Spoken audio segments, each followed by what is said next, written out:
जिनको भगवान वशिष्ठ कहा जाता है, जो भगवान श्री राम के कुल गुरु पद पर विराजमान है, भगवान श्री राम को उपदेश कर रहे, वो भरत जी से कह रहे, सुनो भरत भावी प्रबल, बिलख कहो मुनिनाथ, हानि लाभ जीवन मरण जस अपजस विधियात। ये विधान पहले से हो चुका है।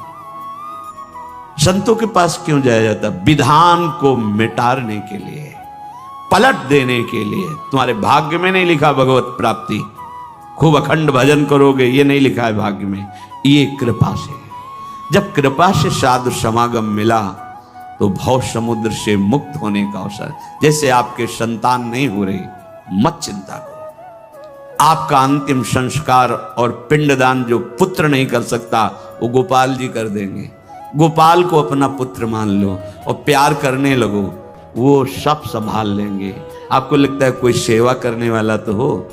संसार का पुत्र कोई बिरला भगवत मार्ग में चलने वाला होगा जो माता पिता की सेवा प्राणपन से भगवत भाव से करता हो। नहीं, पढ़े लिखे देश विदेश बहुलिए घूम रहे हैं और माता पिता घर में वो अंदर से मोह में आसक्त जल रहे हैं और शरीर कार्य करने लायक नहीं रह गया। देखो ना, आप देखो, अगर गोपाल जी का तो जब वयोवृद्ध हुए श्रीधर बाबा, हम इसलिए उदाहरण देते हैं कि देखो भगवान के दासत्व की महिमा।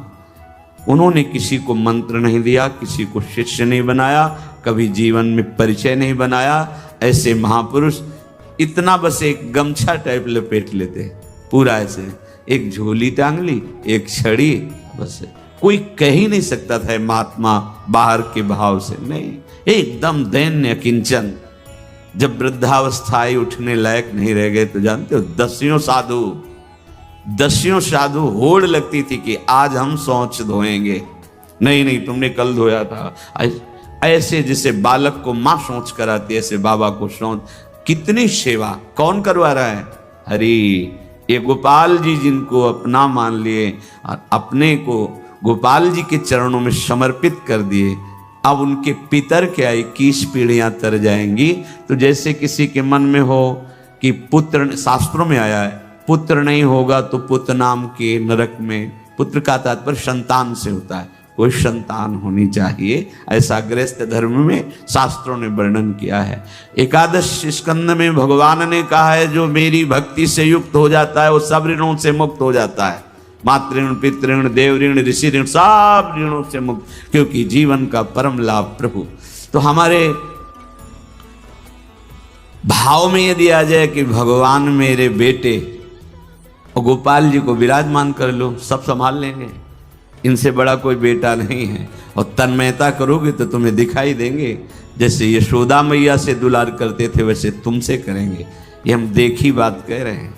एक माता जी थी, बहुत ही वैराग्यवान, ये 20-25 वर्ष की बात होगी, टाट लगाती थी और एक ऐसे झूला जिसमें गोपाल जी इधर झोली इधर जो टाफी लड्डू दूध, ये स्वयं टाट लगाए, रज लगा शरीर में, और जब चलते चलते रुक जाती और गोपाल, अच्छा तुझे भूख लगी, थोड़ा दूध पिलाया, थोड़ा मीठा पिलाया।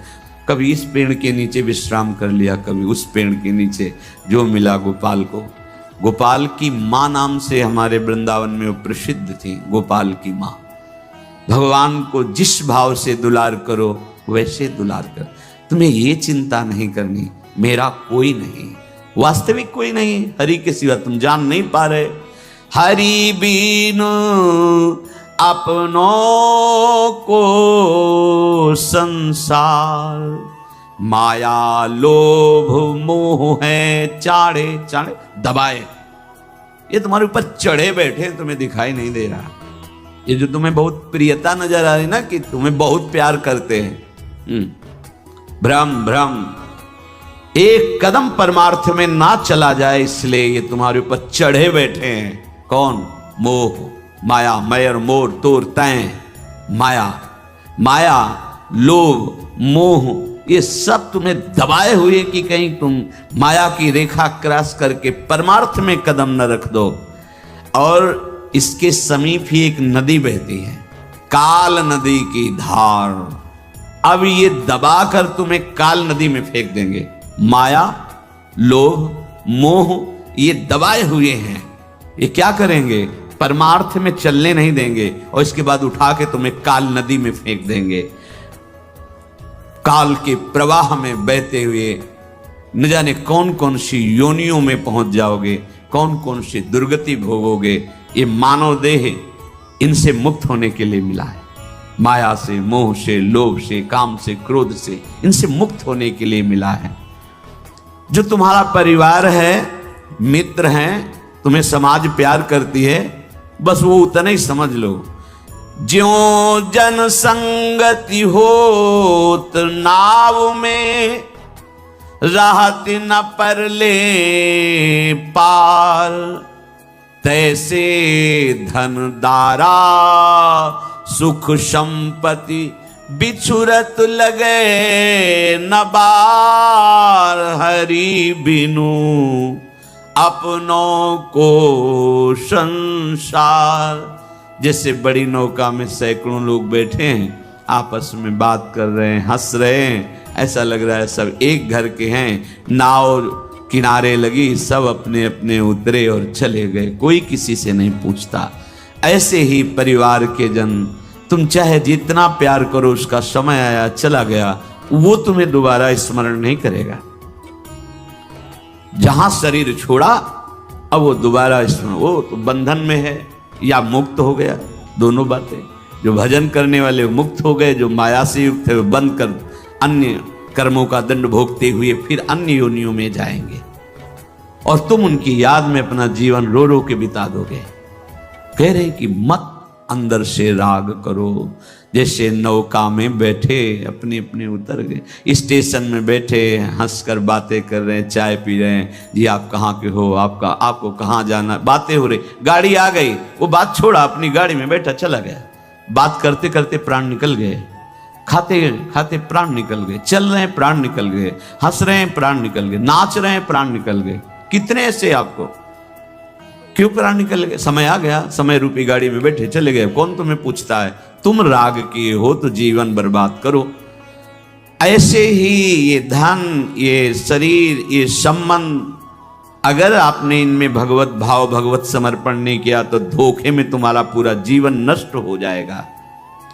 मानुष जन्म नाम नर हरि को, ये मिले न बारंबार, इही तन छन भंगुर के कारण, गर्वत कहा गंवार।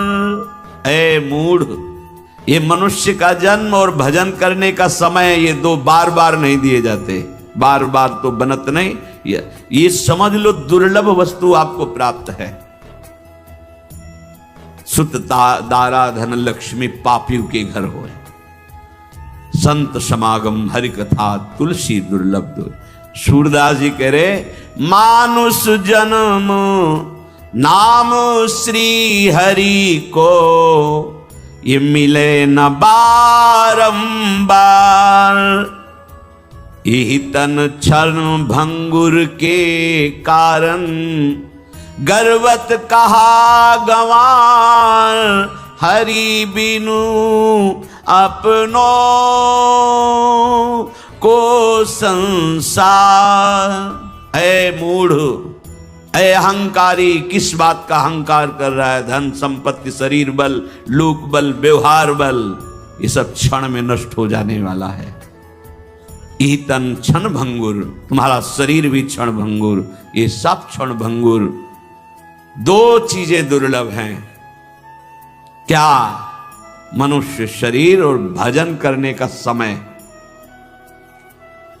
एक बड़े महापुरुष के समीप बैठे हुए थे, बहुत कम बोलते थे, तो बोले बच्चा, गांव की भाषा, गांव की, ये लाल कपड़ा पहन लिए हो तो जानते हो इसका मतलब क्या है?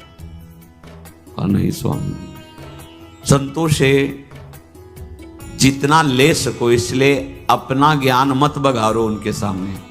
और प्रायः दो चार बातें जो सीख ली जाती ना, तो बड़े महापुरुषों के सामने जाकर वही बातें हम, मतलब हम अपने को ज्ञानी सिद्ध करना चाहते, अरे तुम्हें जितना आता है वो तो आता ही है, उनसे लो जहां आए हो लेने, चुप रहो। जानते भी हो तो तुम अपनी बुद्धि के विषय को जानते हो, और वो बुद्धि से जो अतीत तत्व है उसके ज्ञाता है, तो उनकी बात सुनो। पर प्राय देहाभिमानी जीव ऐसा नहीं, वो आके अपनी बात, हाँ शांत रहो, समझ रहे तुम बहुत जानकार हो, पर जितना जानकार हो अपने आचरण में उतार पाए, अब मुंह बगाड़ देंगे। जितना जानते हो उतना जीवन में उतार पाए नहीं, तो फिर ज्ञान किस बात का। तो महापुरुषों के सामने चाहे जितना ज्ञान हो। एक आए थे, वो हमें तो प्रभु का उनका नाम भी याद नहीं आ रहा, जो बहुत उनकी पदवियां थी आचार्य की, विद्वान, संस्कृत के, वेद के, व्याकरण के, क्या क्या ऐसे, इतनी दैन्यता। तब लगा कि जो शास्त्र में लिखा है विद्या विनयम ददाति, वो साक्षात उनमें देखने को मिले। आंखों में आंसू, साष्टांग दंडवत करके ऐसे दैन्य, ऐसा लग रहा था कि ये क्या कुछ जान। और जब डिग्रियां उनकी दिखाई तो बड़े बड़े शंकराचार्य उनके पढ़ाए हुए, उनके शिष्य, भगवान के जो मठ हैं आदि गुरु भगवान शंकराचार्य, उनके पढ़ाए हुए कई ऐसे, और उनकी छवियां दिखाई जो उनका पूजन कर रहे हैं, वो ऐसे। तब लगा कि हाँ, विद्या का जो स्वरूप है वो अहम रहित होकर दैन्य प्रदान, विनय प्रदान करने वाला। और हम लोग दो चार बातें जानते हैं तो वो हम जाकर संतों के सामने, ऐसे धोखे में मत रहो भाई। ये मन बहुत विचित्र है और अहम बहुत विचित्र है। हाँ, बहुत विचित्र है। इसीलिए गुरु बिनु भव निधि तरह न कोई, चाहे शिव विरंच सब। वो जब दृष्टि पड़ती तब लगता है छल कपट से तुझे भुलावे में डालने वाले, अब इस मन को और अहम को हम देख लेंगे, बस तुम भागना नहीं। ऑपरेशन इसका ऐसा हो जाएगा बिल्कुल पवित्र, और प्रियालाल की सेवा लायक बन जाओगे। भागना नहीं बस, क्योंकि ये चलाएगा जब इस पर प्रहार होगा गुरुदेव का, और गुरु की कृपा के बिना इनको सुधारना बड़ा असंभव, बड़ा असंभव। तो कह रहे हैं कि ये दो चीजें दुर्लभ है। पकड़ो दुर्लभ बात, मनुष्य जन्म मिल गया, कृपा से मिल गया, और समय भजन के लिए। तो उन महापुरुष ने कहा, ये लाल कपड़ा रंगा के आप घूम रहे हो तो जानते हो इसका मतलब? नहीं महाराज जी, हम नहीं जानते। बोले, काषाय वस्त्र अग्नि है, मानो आपका कुछ नहीं रहा, सब कुछ भस्म हो गया। इसको धारण किए हो तो केवल एक भगवान के सिवा कोई तुम्हारा नहीं। जी, आगे की बात समझना। लोग तुम्हें भगवान कहेंगे, लोग तुम्हें सरकार कहेंगे, लोग तुम्हें अवतार कहेंगे। शब्द थे महापुरुषों, हमने देखा जो सिद्ध महापुरुषों के शब्द थे ना, वो वही सब दिखाई देते। सावधान रहना, ये तुम्हारे समय को नष्ट करने के लिए माया आखिरी जाल डालेगी।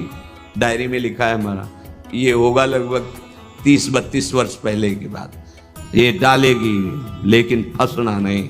बैली आएगा, दाना डालेगा, जाल बिछाएगा, चुगना नहीं, स्वीकार मत कर। कैसी हरि कृपा होती है कि पहले से पहले ही हमने जीवन में देखा, जहां जरूरत होती वहां संत भगवान। एक निराशा आ गई जब किडनी फेल हुई, सेवा में रत सुधानिधि की श्लोक उच्चारण कर रहे थे, श्री जी के पात्र मार्जन कर। हमें संतों नहीं दिखाई दे, परिक्रमा तो लगाते रहे बहुत ऐसे। फिर बात, श्वेत वस्त्र, बहुत गोरा बदन, कृष शरीर, हम उनको देखा नहीं, वो सामने खड़े थे। क्यों?